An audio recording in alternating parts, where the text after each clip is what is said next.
Hello everyone, मैं doctor Sonia आप सभी का स्वागत करती हूँ मेरे चैनल में। जो हमारे चैनल में नए हैं वो प्लीज़ मेरे यूट्यूब चैनल को ज़रूर सब्सक्राइब करें। अगर आप हमें फेसबुक या इंस्टाग्राम पे देख रहे हैं तो हमारे चैनल को लाइक और शेयर कीजिए। आज का हमारा टॉपिक है पाइल्स। नॉर्मल भाषा में बोले तो बवासीर या हेमरोइड्स। पाइल्स के क्या क्या रीज़न हैं, क्यों होता है ये, इसके क्या क्या सिम्टम्स हैं और होम्योपैथी आपको इसमें कैसे हेल्प करेगी। सबसे पहले मैं इसमें बात करूंगी आपको होम्योपैथी लेनी क्यों चाहिए पाइल्स के केसेस में। मोस्टली लोग जाते हैं एलोपैथी की साइड। एलोपैथी में क्या ऑप्शन है, मेनली वो काम करते हैं पेन मैनेजमेंट के ऊपर। उसके अलावा जो ऑप्शन देते हैं वो है सर्जरी, कि आप सर्जिकल जो पाइल्स हैं उनको रिमूव करवा लीजिए। लेकिन हमें सर्जरी की साइड सबसे लास्ट में जाना चाहिए। हमारे पास अगर कोई ऑप्शन ना बचे, मान लो आपकी 4th स्टेज की पाइल्स हैं, उस कंडीशन में आपको सर्जरी की साइड जाना चाहिए। होम्योपैथी क्या करती है, जो कोज है पाइल्स का उनको ठीक करती है, ना कि ये पेन मैनेज करती है, ना ही ये आपके एकदम से रिमूव करती है। जो पीछे कोज है पाइल्स का उसको ठीक करती है और पूरी तरह से पाइल्स को क्योर करती है। तो अब हम बात करते हैं पाइल्स क्या है। नॉर्मल भाषा में बताएं तो जो हमारा मल द्वार होता है या एनस होता है, वहाँ की जो वेन्स होती हैं वो डायलेट हो जाती हैं, कंजेशन हो जाता है उनके अंदर। मतलब उनमें कोई खून का दौरा है वो जाम हो जाता है और उनमें सूजन आ जाती है। जब सूजन आती है तो वो वेन्स जो है वो एनस के थ्रू प्रोट्रूड हो जाती हैं, बाहर आ जाती हैं, और जिनको हम मस्से भी बोलते हैं, और वो आप अगर टच करते हैं तो वो आपको फील भी होते हैं। दो टाइप की पाइल्स होती है, एक एक्सटर्नल और एक इंटरनल। एक्सटर्नल पाइल्स वो होती हैं जब वेन्स सूज के और बाहर आ जाती है, प्रोट्रूड हो जाती हैं। और इंटरनल पाइल्स एनस से 3 से 4 सेंटीमीटर ऊपर होती हैं जो वेन, उनमें कंजेशन हो जाती है, वो उनमें स्वेलिंग आ जाती है। जो इंटरनल पाइल्स होती हैं वो मोस्टली पेनलेस होती हैं, उनमें पेन कम होता है, लेकिन वो ब्लीडिंग होती हैं। आपको स्टूल के टाइम पे जब आप फ्रेश होते हो उस टाइम पे बहुत सारी ब्लीडिंग होगी, वो होती है इंटरनल पाइल्स। एक्सटर्नल पाइल्स में ब्लीडिंग बहुत कम देखने को मिलती है, लेकिन उनमें पेन बहुत ज्यादा होता है, जलन बहुत ज्यादा होती है। अब बात करते हैं सिम्टम्स के बारे में। सिम्टम्स मैंने आपको बता ही दिए। एक्सटर्नल पाइल्स में आपको मस्से फील होते हैं जब आप फ्रेश होने जाते हो, ड्यूरिंग स्टूल या स्टूल पास करने के बाद। उसमें आपको बहुत ही ज्यादा पेन होता है, जलन होती है, खारिश रहती है आपको हर टाइम। और जो इंटरनल पाइल्स हैं उनमें आपको ब्राइट रेड कलर का या डार्क रेड कलर का ब्लड दिखाई देता है ड्यूरिंग स्टूल।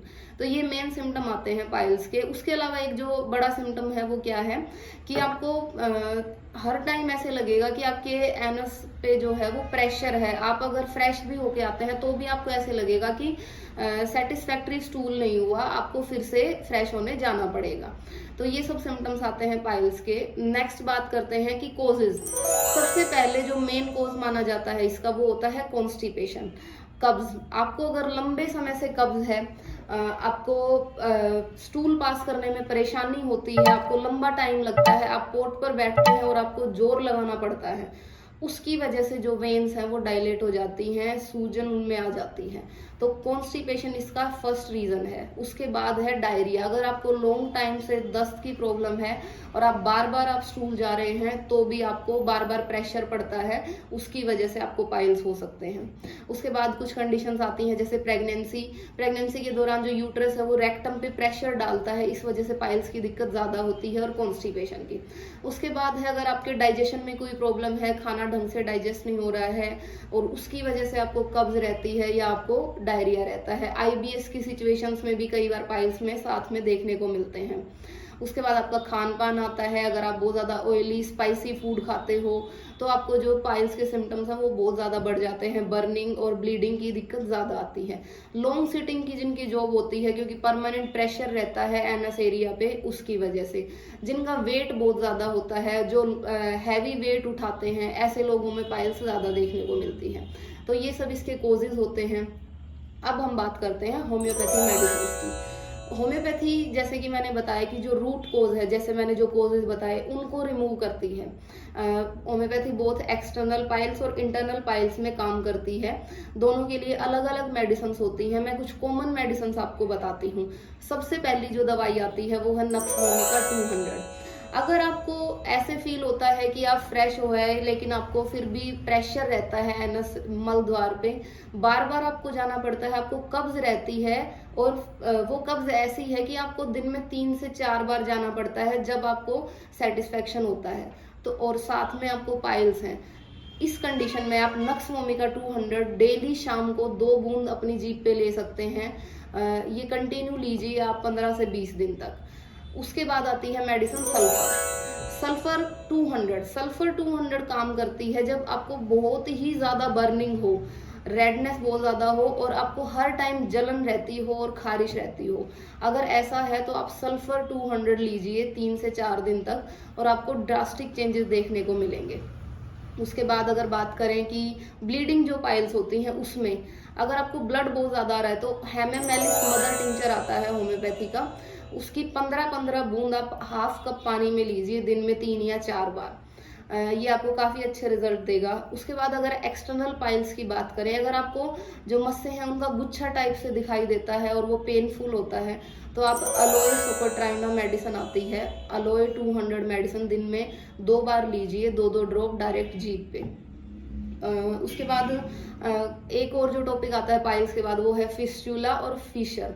मैं फिशर की पहले बात करूंगी। जैसे फिशर में क्या होता है, कट लग जाता है, वो मेनली होता है हार्ड स्टूल की वजह से कि आपको कब्ज बहुत ज्यादा है तो आपको फिशर की प्रॉब्लम आती है और फिशर में आपको हद से ज्यादा पेन होता है। अगर ऐसा पेन है, कटिंग पेन है, स्टिंगिंग पेन है कि आपको कुछ चुभन फील होती है तो आप रठानिया 30 ये मेडिसिन यूज कीजिए।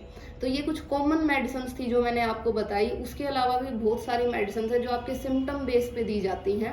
एक और मेडिसिन है जो सबसे बढ़िया काम करती है, एस्कुलस। एस्कुलस का आप मदर टिंचर भी यूज कर सकते हैं अगर आपको लोअर बैक में पेन रहता है साथ में और बहुत ही ज्यादा पेनफुल पाइल्स हैं, या आप एस्कुलस पोटेंसी में भी यूज कर सकते हैं।